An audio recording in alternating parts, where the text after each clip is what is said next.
Hi everyone, if you've encountered AMD Radeon Software Error 173 while trying to install or update your driver, don't worry, we've got you covered. So in this video, we'll show you quick fixes to get your Radeon software up and running. Let's just dive in. So the first thing you'll want to do is clean up any previous AMD software installations that might be interfering with the current install. Because sometimes older files or incomplete install can cause conflicts. So you can just open the control panel in here and go to the programs and features and search for the AMD Radeon software. And after that, you can just uninstall any old AMD installations and after uninstalling, you can use AMD Clean Up utility or a tool like Revo Uninstaller to ensure all leftover files are removed. And once cleaned up, restart your computer. And second fix, you can install the latest AMD Radeon drivers manually.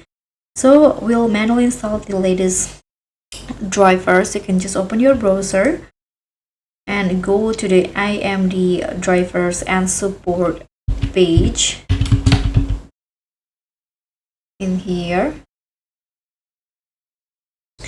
and you can just search for your Radeon graphics card model in here, this one, and then tap on search, and after that download the latest driver versions and install it manually.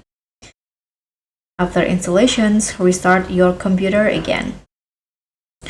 Next, you can also update Windows and check for system compatibility.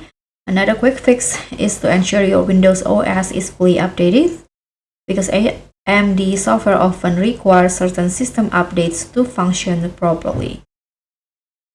And in some cases, antivirus software or firewalls can also block the installation of Radeon software. So to troubleshoot, you can temporarily disable them.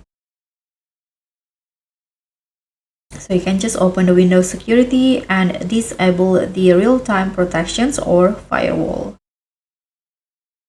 And there you have it. These quick fixes should help you resolve AMD Radeon Software Error 173. If this video helped, give us a thumbs up and don't forget to subscribe for more troubleshooting guides. Bye!